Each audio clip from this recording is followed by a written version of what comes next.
Welcome to our newest episode of The Spin, where I sit down with Allston-based indie artist ladybug to discuss her ongoing work on her acoustic project and the albums and the songs that helped form her tastes and sonic landscape as an improvisational songwriter.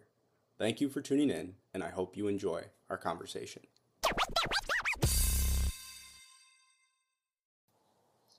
Welcome to our newest episode of The Spin. How are you doing today? Thank you for joining me. I'm doing great. Thanks for having me. Yeah, Happy of to be course, of here. course. So we were just talking about before we went live. You have the acoustic versions of Live from the Smoke Room coming out soon. I don't know when exactly. You don't have to give a specific date. But do you just want to tell us how that's going and how that process has been and kind of where you're at creatively right now? Yeah, the EP Live from the Smoke Room actually has been out for like a year now. But the album that's coming up is a new acoustic album that I think I'm literally going to call it in brackets unreleased. Because even though it's like I'm releasing it, it's gonna be called in brackets unreleased. Just because a lot of my supporters like know these songs that I'm releasing already and like have been like for months being like, release them. You have so many unreleased songs. So I'm like, okay, I'm just gonna give you guys an album called Unreleased, and it's just gonna have all those songs that you guys are asking for.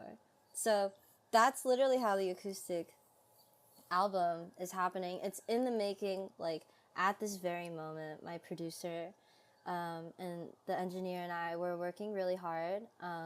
We wanted this album to be special and not just like vocals and guitar on like a DAW. We wanted to run the vocals through a 644 Tascam, which is basically like the piece of equipment that everybody used to record music in the 80s, and it brings like a vintage warm kind of fuzzy sound to it that we wanted this album to sound very like raw and like someone's just sitting next to you playing.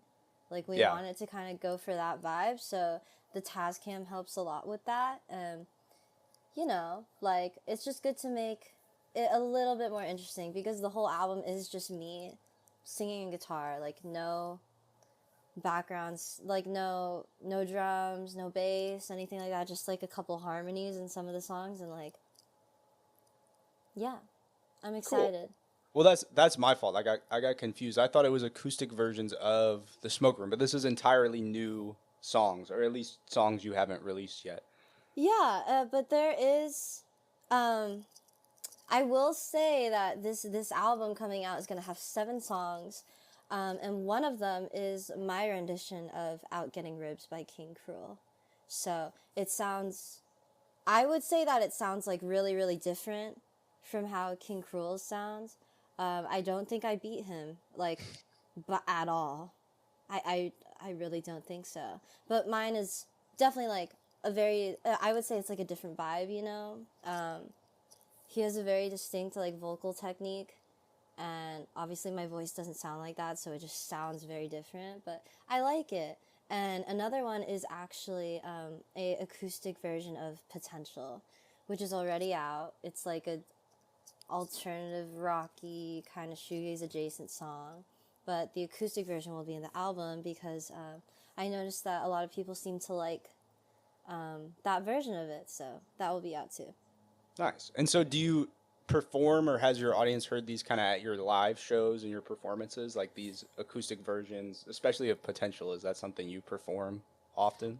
I've performed. I had a show in New York recently where I played most of the songs from the album, um, and I haven't played since. To be honest, like I tell all my friends, like performing is not my favorite part of being a musician. It's really not. Like I think my favorite part is writing the music and um, recording it and like getting it out there with like visuals and stuff and like just like creating like a good product is like what I am really looking for to do as a musician. I know I can't really escape playing live. Like I will have to, and there's a part of it that is like so fulfilling and like healing in performing, but it's not my favorite thing. But I like last year, um, I was playing more and like I had like shows lined up and stuff, but that was like my old set list and like when I perform again I want it to be like songs that like I like listen to and I'm like,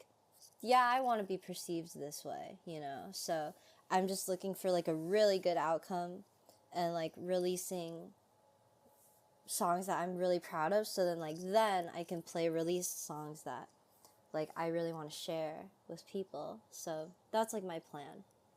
Nice, nice. Well, before we get too far without getting to the actual topic of the podcast, because I'll talk about this forever, and we won't even get there.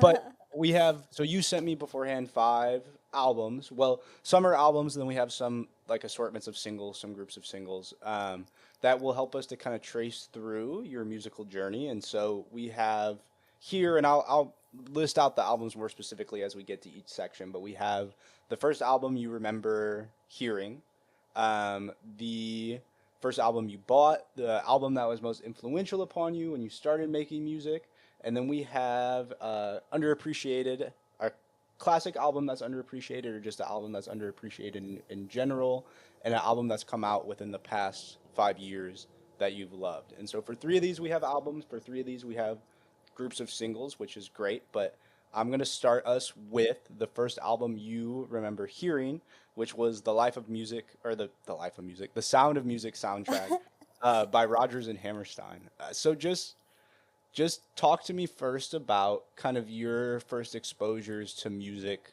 as a child and how this album and how The Sound of Music plays into that. Yeah. So I am a first generation Chinese American woman.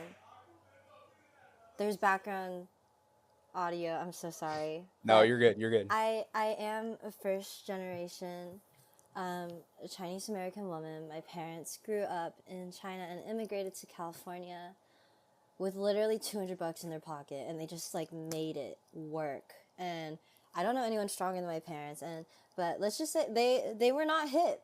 You know, they grew up like just trying to survive. There was no cool punk music. There was no radio. They were trying to study and get out and like make a life. So, you know, they didn't know a lot of things that like, you know, like second, third, fourth generation parents, you know, did, who immigrated earlier and got exposed to the culture earlier. Like they came in like through adulting, like learning about like American culture.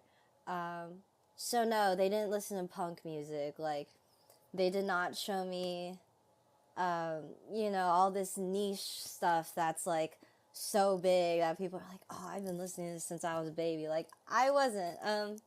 But it's okay, you know. Like I appreciate what they did show me, and that album, The Sound of Music. Like I grew up watching that musical all the time. Like specifically like Edelweiss, and my favorite things are like 2 songs in there that like I really adore. It sounds nothing like the music that I make, but there's something about it that really just like it is like it was my first introduction to like loving music. I love musical theater, you know. I think it's really, really important. Whether it's, you know, hip or not, I don't care. Like, musical theater is great. So that album has like a really, really special place in my heart, and I still listen to it and sing it in the shower and stuff. And so what were, because I imagine The Sound of Music wasn't the only like musical or movie with music that was important for you as a kid. So what were some of the other ones, at least, that you remember kind of carried that same magical feeling? Oh man, that's embarrassing. I was like a kid, like just like looking through YouTube videos, you know, like I had no idea, and I didn't have like a support system of people who were like, "Oh, check out this." Like, check out this. Like I honestly just like wasn't really exposed to much. Like anything that sounded, you know, like good and like spoke to me was like something that I adored. So like I guess I don't know. It's hard. I mean, growing up, like, I was watching Steven Universe, which is made by Rebecca Sugar, who's also, like, an amazing musician. And she had, like, some songs that really spoke to me, like Love Like You by Rebecca Sugar has been a song, like, from my, like, childhood and just, like, growing up that has really like spoken to me as well. I really love like cartoons and stuff, especially when it's like a TV show that has like a lot of good meaning. Like I think Steven Universe, like the soundtrack, like the show itself, like just has like a really positive impact on kids and like anyone. You know, I think anyone like of any age should watch that show and listen to the songs. Yeah. Well, so, and you mentioned that liking music or enjoying music or even having like a fascination with music around this time was a conscious thought for you. Like you knew that you enjoyed music or that music had some effect upon you. Would you agree with that? Am I depicting that correctly? Yes, like since like being able to talk, I wanted to sing and loved singing, and there are some people who like kind of like anyone can sing. I just want to say that anyone is able to sing. There are some people that kind of have like naturally like a good ear, like kind of like a idea of like how to sing before starting, which I just got really really lucky that I was like slightly like inclined, you know, and it like came very naturally and like lovingly like to me.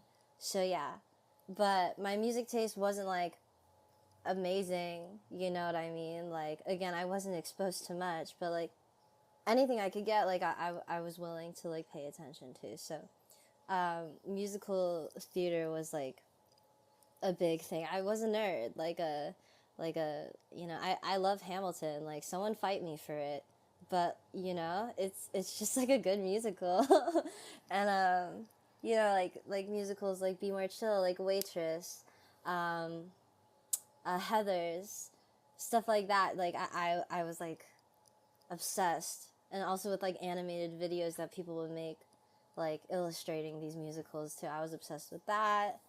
Um, so yeah, that's like kind of how I grew up on music. But yeah, I could go on and on. Like in high school, my music taste changed. Like when I Hmm. went through like a year of college, like my music taste like changed like drastically around like my senior year of high school and like after. Um, like junior year of high school to after, my music taste like changed a lot. But yeah. Yeah. Well, first I want to know, and sorry if this is also an embarrassing question, but did you do musical theater when you got older, when you got to high school? Thank God not. Oh my God. Sorry. Oh my gosh. But I wasn't far off. Like I was a choir kid, Hmm. and I joined. I going into high school. I wasn't aware that like I was going to do music like this, and like Hmm. I wasn't like confident enough to understand like, oh, I could do something that like ex- exactly what I'm doing now. I wasn't aware that I could do that or I had the capability of doing that. So choir gave me a lot of confidence because I got to like enjoy music with people, and like people who appreciated like my voice too, and like what I had to sing, and that. So yeah, I appreciate choir a lot, and it did contribute to music my musical theater obsession for sure. Yeah. Well, I have one more curiosity question, and then we can get back to kind of tracing the chronology of everything. But kind of as you describe your parents and as you describe your mom, she doesn't really have interest in music necessarily, right? In the traditional sense. What does she think of your music now that you're a musician? Does she have an opinion? Um, I've made her a song. I made her a song for her birthday one time, and she liked it. But I haven't sent her the songs that I have released. Actually, like she doesn't really know what they sound like, except for Hmm. that song that I wrote for her. I don't know when I'm ready to like show her. She's not exposed to the internet. Please, nobody go stalk my mom. Please don't. She's a very very private person. She has no connection to social media, so she can't like look me up or anything. However, my dad has heard potential, and he was really proud of me for it. So I, you know, was really happy about that. Nice, nice. Yeah, that's understandable with your mom for sure. Mm-hmm. Um, so yeah, I guess this brings us back to kind of the narrative and the storyline that I want to trace. But tell me about, as you mentioned, as you got older, obviously your music taste changed, especially when you got into your junior year of high school. So tell me about kind of what your first exposures were to stuff that, for lack of a better term, fits into that hip category that you brought up. Like, at what point do you start to get exposed to stuff that more closely resembles your music taste now? Yeah, I mean, it's a long, long ride because I didn't start with music on like indie. I mean, like in middle school, again, like I was obsessed with musical theater. I was also obsessed with a musician named Dodie Clark, who she played a lot of like, and she's still an artist. Like I know she collabs with like Jacob Collier, and she plays ukulele and she makes like a lot of like really great like cute like singer songwriter indie music. I was obsessed with that and had a ukulele phase because of it. But then like going into high school, like a lot of my choir friends were Filipino. Shout out to the Philippines. I don't know why I made this doesn't make shout out to the Philippines. Love them. Love y'all so bad. Love Jollibee. But yeah, like they were Filipino, so they were teaching me about like Daniel Caesar and Jeremy Passion and Mac Ayres, like stuff like that, and I adore it. Like I love R&B music like so much, and I also got into like I don't know. There's like an artist name, or a lot of people know Rex Orange County. I used to like him a lot, and uh, I mentioned Daniel Caesar, but Frank Ocean, like oh that nerfed me. Like seriously, like Blonde nerfed me. I died. It's so good. It is so good. I know we were like going into like probably going to talk about that because that's one of the albums that I chose. I don't know if I should get started on that, but No, go ahead. This is the perfect segue. So just for context, the most you said the most influential album on you when you started making music was Blonde by Frank Ocean. So we have that out of the way. Say what you were gonna say about the album. perfect. Well, my music sounds nothing like Frank Ocean, but Frank Ocean has this like no music is like completely original, right? Like everything is inspired by something, and I'm sure like it's the same way for like the way that Frank Ocean songwrites. But man, there's something about Blonde and like all his music where like you can really tell that he has made something for himself here. Like he's not like a second version of like a different artist. Like you can't listen, I don't listen to his music and like hear like, oh, he definitely took inspiration from this or that. Like you can't really tell like what he's going for. He's just going for it. And I loved that. And I loved how like you can tell that he would like hide like little sounds, and like he would just layer everything into like this like creation that like no one has experienced before, and then he just blessed it upon us. And I was like, wow, like this is the way that I want to make music. And although my music sounds like nothing like his, you know, you can't hear any resemblance whatsoever. I did have a comment on TikTok where somebody was like, do you listen to Frank Ocean? I was like, yeah. And they sent me like a paragraph about how my music kind of relates to his like sound. And in my head I was like, no way. How did you clock that with me sounding nothing like him? Like it was such a bizarre comment that like made me feel so seen, because I love him so much. And it's crazy that somebody can like put those two and two together as like an artist where I sound nothing like him, unfortunately. But that felt really good. Yeah. So what was the process of you kind of realizing? Because you mentioned that before you got into high school and you got around your choir friends, you didn't realize that like being a songwriter and doing music in the way you do now was a possibility. So at what point did you realize that, and at what point did you start to realize like you might actually want to be a musician or try to write and perform these songs? Well, I always wanted to be a musician. I always wanted to write and record and stuff like that, but I was in a lot of denial about it for the longest time because I grew up in a small town that was very much focused on like if you don't go to an Ivy League or UC, like you're low-key a social reject. Like, I'm not gonna lie. When I decided to go to music school, people were like, what? What? Like, do you want to be broke? Like, I don't, but I understand what you're saying. Anyways, what was the question again? When did you realize that you actually wanted to like try to become a musician? When did you realize that it was Yeah, really possible? I think it was my senior year of high school when my choir teacher brought in somebody to explain how we can still incorporate music after high school. And I was doing college apps at the time, like applying for psychology, which is not what I wanted to do.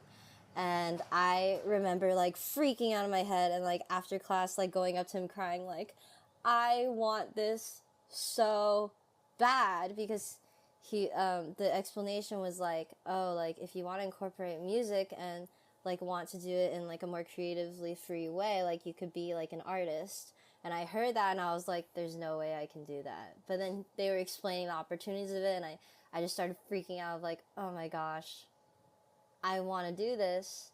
But I didn't start writing songs until I got like a vocal coach to help me get into Berklee College of Music. And I tried improv for the first time and he like just stopped playing and was like, have you written a song? And I was like, no. And he was like, you need to do that. And I was like, okay. And I did, and then I applied to all these music colleges with these original songs that like I just wrote. And yeah, sorry, I get kind of sidetracked. I do have like a lot to say when it comes to these questions and anything having to do with music. So if Yeah, I get off topic, you can reel me back in. You know. no, but that invites different paths we can go down. So that's I welcome it. I'll let you talk as long as you need to. It's Thank not. you. So I'm curious because I mean this was a question I already had written down, and then you mentioned that your first time actually writing songs was in the process of kind of like setting up your audition for Berkeley, right?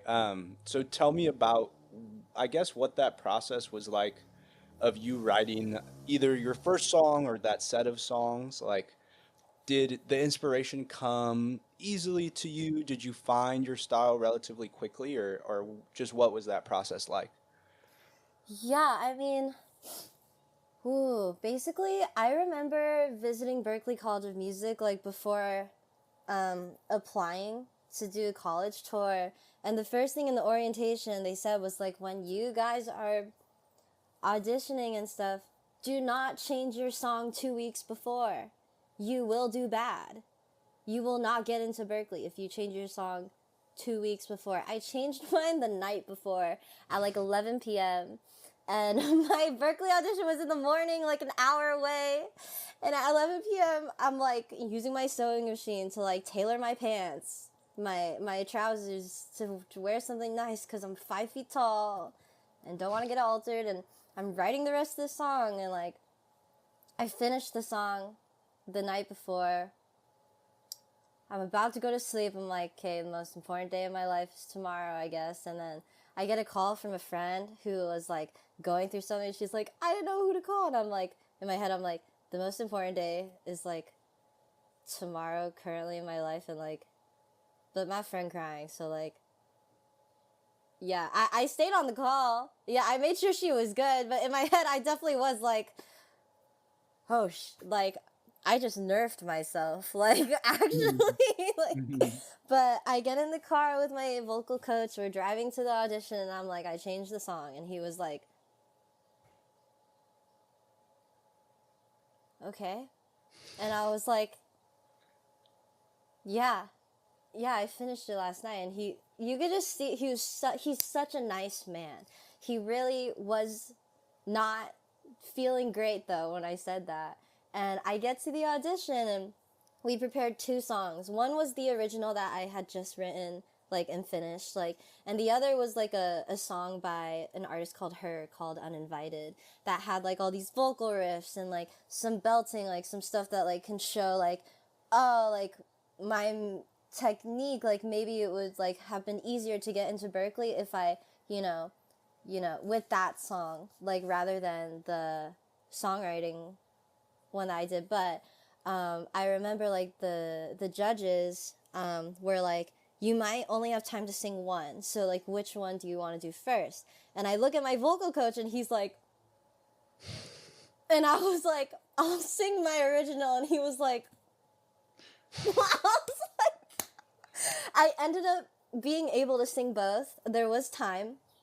So, and I did get in. It was nice. I didn't stay because it wasn't the school for me, but it was one of the best decisions of my life to go. I met so many, like, talented, like, amazing, kind-hearted people there who I still work with and stuff. Love Berklee College of Music for that. And, no, yeah, I don't know how I got in. It really is, like, a miracle of some sort with the way that I discombobulatedly prepared for it, but it worked. So I started writing songs like right before going to college. So that was like around 4 years ago. I've been songwriting, but I've been doing music since I was a baby.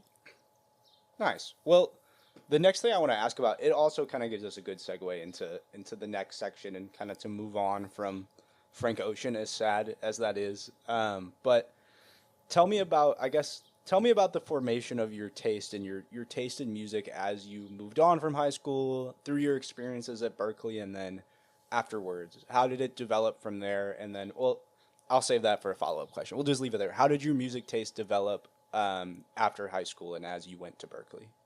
Yeah, I mean, like, it was around my junior year of high school when I started listening to, like, some indie stuff.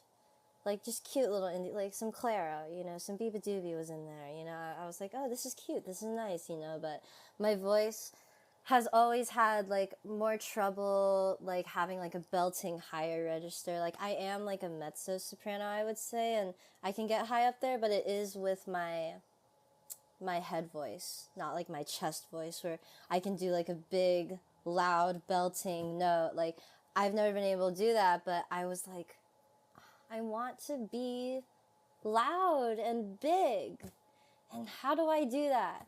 So I kept my voice the way that it is, which is like soft and emotional and light.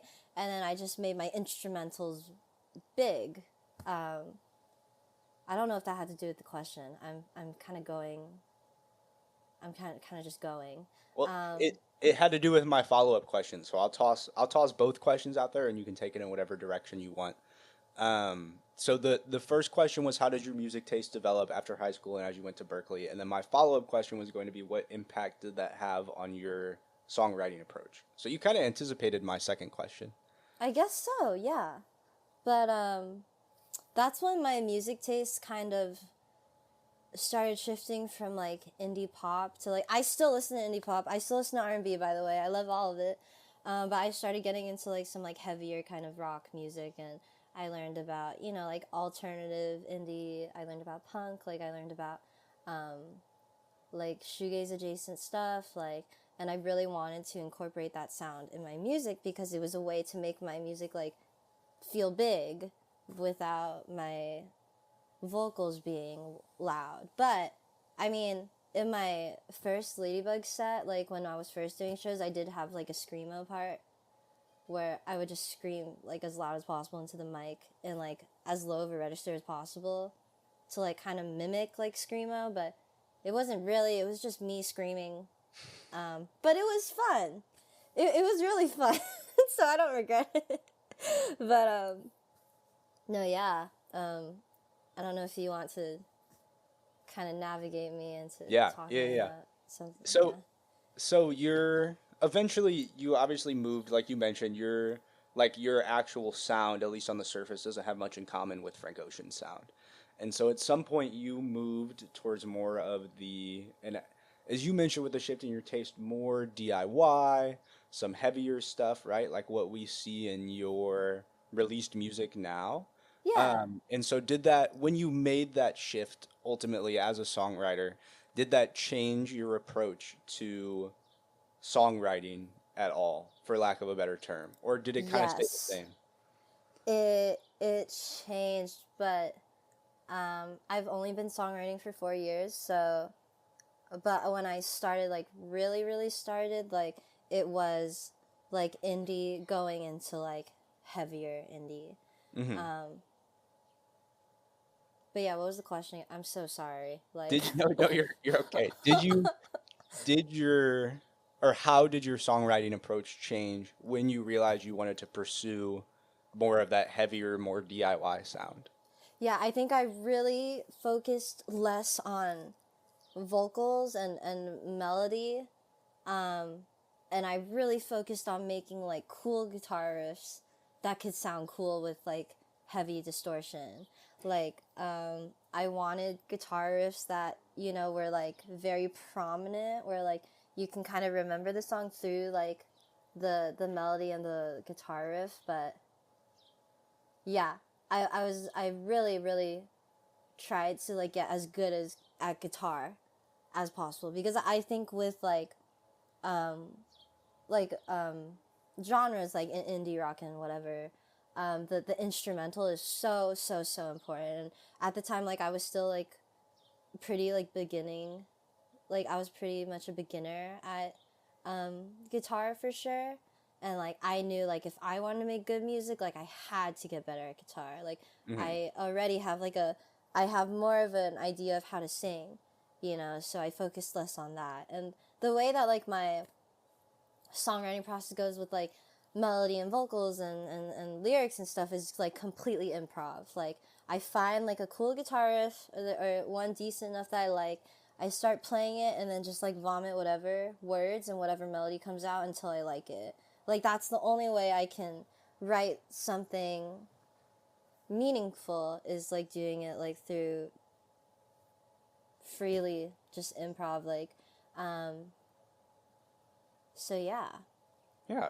Well, I think I'm gonna actually take us out of order here, if that's okay. I kind of want to do your classic album or your classic collection of singles next, just because I think it makes sense with what you were talking about with your taste leaning towards heavier music. So for your classic singles, you have "Video Games" by Future Magics, you have "Naked Patience" by Happiness, and "Mellow" by Were with two R's. Um, I guess my question is, because you specifically chose a set of singles instead of an album, like, which is completely okay. But what makes this collection of singles classic and underappreciated in that sense? I mean, with Were, bro, that Were just makes you feel like emo and like side part, like, but you know, like I'm, like it kind of makes you feel kind of edgy and cool. I don't know how to explain. Like you listen to it and it's like, oh, I want to be at the beach, like at like 3 a.m., like listening to the waves. Like that's the kind of vibe that like Mellow really gives you, and you kind of listen to it and you just like kind of like levitate in like a melancholy way. So I really love that. I mentioned like a couple. Repeat which songs We're in I this section. suggested. Yeah, Yeah. yeah, yeah. "Video Games" by Future Magics, "Naked Patience" by Happiness, and then "Mellow" by Word. Yes. Video Games by Future Magics. It's so great. It is a great song. I just like it is so good. Like, and what I love about it is it's like Adventure Time themed, Hmm. where like it's like these crazy good like just like hefty guitar riffs. Like if you listen to it, you will be like, oh, I know what she's talking about. But there's like, instead of melody and vocals, which is, I think it's less important in rock music than the instrumental, but it depends on the song. In this song specifically, I feel like the instrumental really shined and I loved it. But instead of vocals, it had like audio clips of BMO talking. And some of the things that BMO says, I wrote it down, is like what BMO says in the song is like, that was the craziest thing that ever happened. But I guess after that I do feel a bit more grown. And just like, oh boy, it sure is confusing being grown. Is like things that BMO were saying in her, like, or their, what's BMO's gender? Does BMO have a, I don't know. I don't remember actually. It's been a long time since is I've BMO seen that show. non-binary? Is Quite possibly, yeah.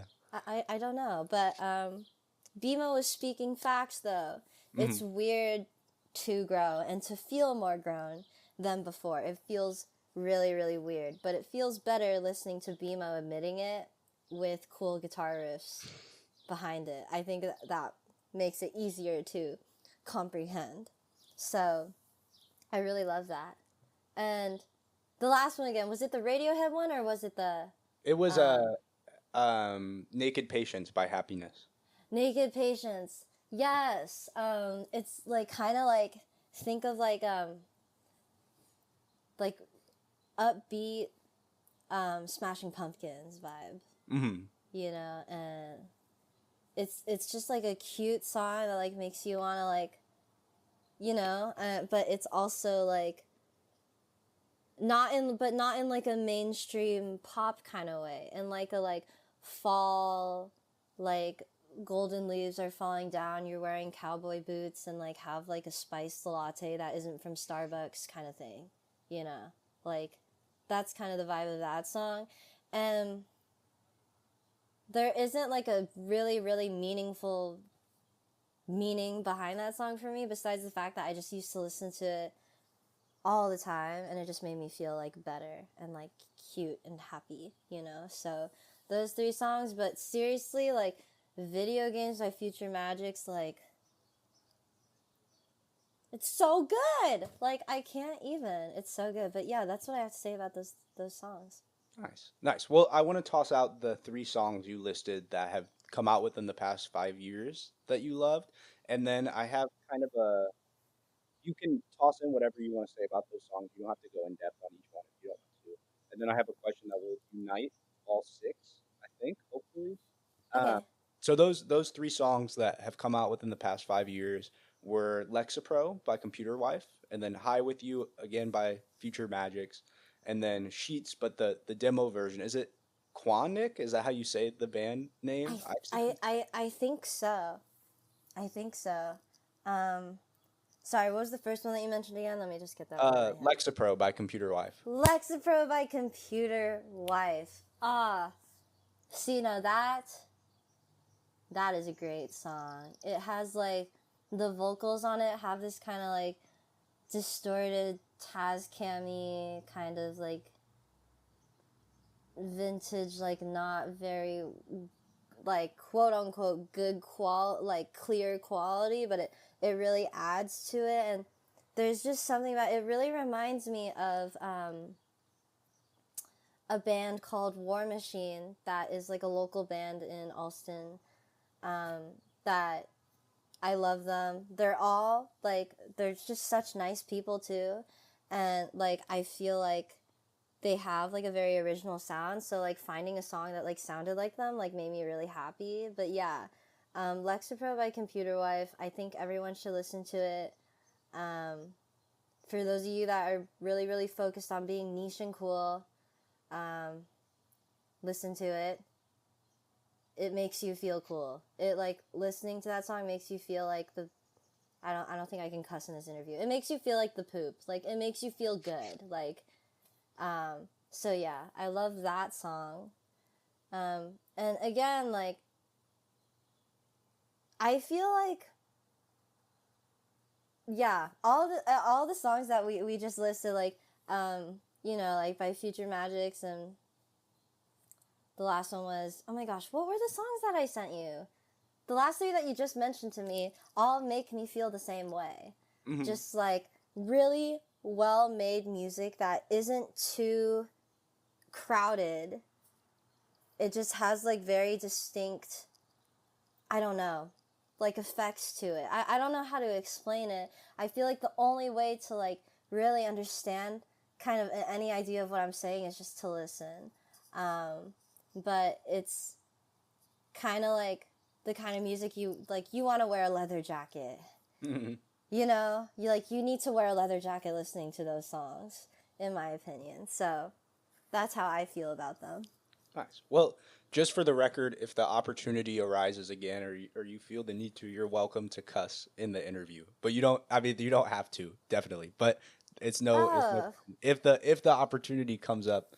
But the question I had that kind of unites these six songs is on live from the smoke room. You kind of dealt with some folkier sounds, right? But then on potential, you kind of return to some of that heavier stuff we're talking about, some of like the noise rock-ish sounds that you tend to lean towards. And so I guess my question is, do you feel like, because obviously the type of songs we're talking about, the type of music you're talking about, you lean towards the heavier sounds, right? So do you feel like um, the instrumental you're working with and the arrangement you're working with, does that affect your songwriting at all? Does that change how you approach melody? Do you think, or do you think it changes how the songwriting comes out? Like the fact that I participate in like heavier sound and folk. Like, do you think your songwriting and your approach to melody changes at all between the two types of sounds? Yes. Yeah, I mean, I'm not sure. I'm not really in control when I'm making music. It is just literally me like releasing energy, but through sound.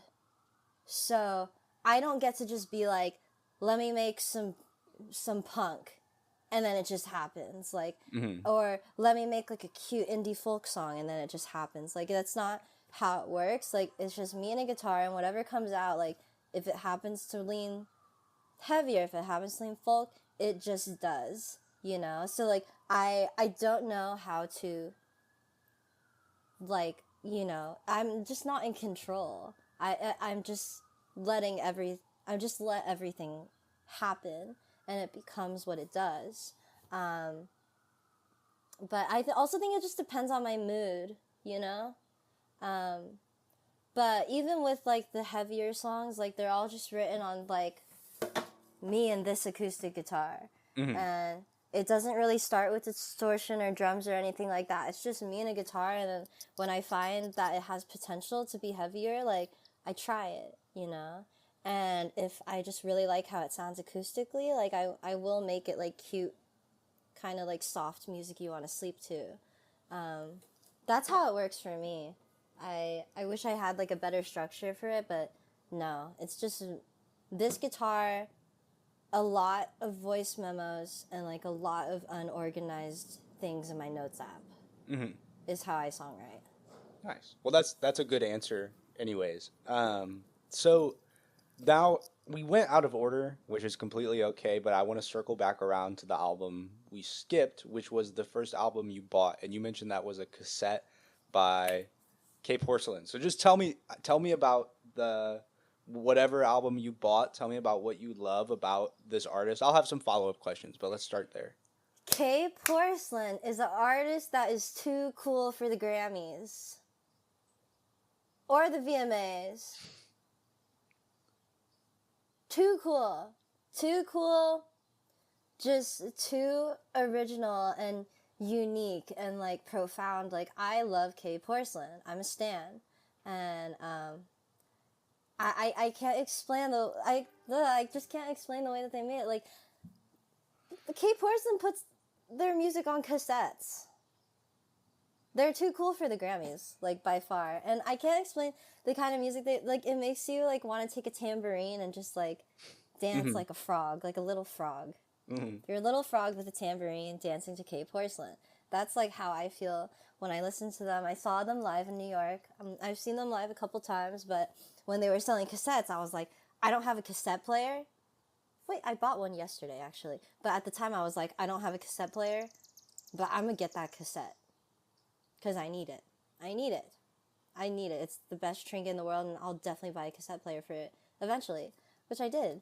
And that's like the first, you know how like listening to music kind of works like in this generation now, like, you know, like you buy like a subscription off of like whatever music platform and listen to it. Like you know, not a lot of people are kind of doing the artsy thing with like CDs and stuff, but like listening to music like on streaming platforms like is just practical and easy, and that's how I usually do it, you know. But like there was something about buying like a cassette with like original art on it, original music on it from like a really good artist that made me like I was holding it like, yes, I am in my 20s buying cool stuff and it feels nice. Like So that's how I feel about it. But yeah, if like anyone listening like hasn't listened to K Porcelain, like shout out. Please go listen to them. They deserve to be bigger, but again, they are too cool for the Grammys. But good for them if they, you know, ever perform at the Grammys. Just like I hope they know that they're just too cool to. Like the Grammys just doesn't deserve them. Yeah. Like at all. Yeah. So did you get and this is again another curiosity question, but did you get a Walkman or did you how are you gonna play the cassette? Oh, it's like a what's it called? It's just like some like little portable cassette player. Mm-hmm. You like put the cassette inside of it and like click the button and it just like plays through your headphones. And you can also like record on it if you have like an empty cassette Oh, nice. that's like rolling. I think that's how it works. I'm not like too sure, but I needed it to listen to KP, of course, and I also needed to listen to like vocal tracks from the Tascam for the upcoming album. So Oh yeah. that's why I Yeah, bought yeah. one. Yeah. And plus like the bonus is you can like clip it to your belt or your pants or whatever and walk around and listen to the music and everyone will think you're cool if you That's the goal. That's so the goal. I'm also really just curious as to the way that it sounds. Like I imagine it must have a different sound listening it to cassette, or even just ever so slightly than listening to it on a streaming platform. But I'm not sure if KP put their music back up on streaming platforms. Whether they did or not is totally up to them, and Mhm. respect it either way. But let's just say I'm extremely lucky that I have that cassette. Yeah. Like extremely lucky. So where I listened to K Porcelain to research for this was on Bandcamp. Is that where you discovered that? Or was it when you were Uh, on I actually discovered KP from some mutual friends who already knew them, and like those friends introduced me to their music, and I honestly just became like obsessed like that. Like KP's just really good. Mhm. Hmm. So that was just to kind of lead into it. I think what will be my last question, right? But someone like an artist like K Porcelain who doesn't necessarily have the presence on streaming platforms, right, by choice, and I guess I'm trying to figure out how to lead into this. I think a lot of people will tell you as an artist you have to build an image. You have to make reels for Instagram and you have to build a following on social media. And POV, like yeah, yeah. your upcoming music. Ah, It, no. K Porcelain is someone from my outside perception that doesn't do that and isn't really concerned about that. You know what I mean? And so my question is, what do you think it means to cultivate an image as an artist or a musician? Because you clearly have an image of K Porcelain that, I mean, you mentioned it. So yeah, I guess I'll just leave it there. What do you think it means to you to cultivate an image as an artist and a musician? And does it really have to do with social media? Does it have to do with any of that stuff? Does it have to? Is that what you're Mhm, asking? mhm, Okay, this is a big question. I mean, realistically, the music industry is butt cheeks. Oh, I can cuss on it. The music industry is shit.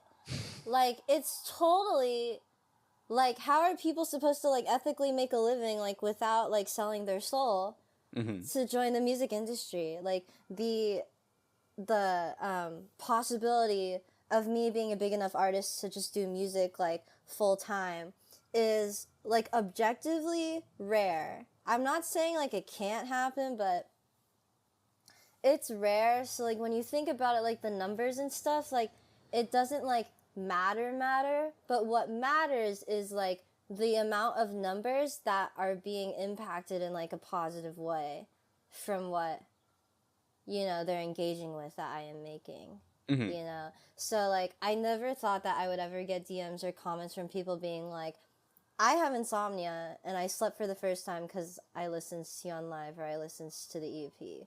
Or mhm. like people being like, I was literally having a panic attack and like just listening to you talk and sing is helping me. Or like someone's like, I finally did my laundry because I was on your live and like had the courage to do it, after listening. Things like that. I was like, okay, let me lock in because Mhm. I thought this was only helping me. If it's helping other people, like let me like lock in for it. That's what it means to me. I know that we just live in a current society where like the older you get, the harder it is to like make genuine friends, or like to find the opportunities to make genuine friends. Like it's hard to put yourself out there. You know, it's hard to like meet people and people like and like find like the support that you need. It is really hard. So I understand why like people are like finding comfort in like a random girl playing guitar on the internet, you know. Where else are you supposed to find support? Like, the mental health industry is so expensive. Like, all these parents don't believe in it. You know, kids are mean. Like, we live in this society, you know, like, how are you supposed to be okay? Like, people are looking for ways to be okay. And if I can contribute to that, like, I would love to. Like, this is why I have, like, a ladybug, like, Discord. So, like, I never used Discord in my life. I was never a Discord kitten. I've never hopped on Val, ever. You know, but I got a Discord because I made a server for them where like there's like 200 of us like in this server, and like I can actually like have like conversation without like multitasking like on a live, like trying to read comments flying like while I'm singing and playing guitar. It's just like a place where I can actually like just chill and talk to people supporting me. And I know that it's actually become like such a cute, like nice community of people that like are associated with my music, and we just like are there, and like sometimes like we give each other advice, sometimes we're on call, we'll have a movie night. Like, it's really cute, and like I honestly like love it. Like but yeah, y'all everyone be careful with Discord, you know. Be careful with the internet, but it can be used for good, and I would like to be a part of that good.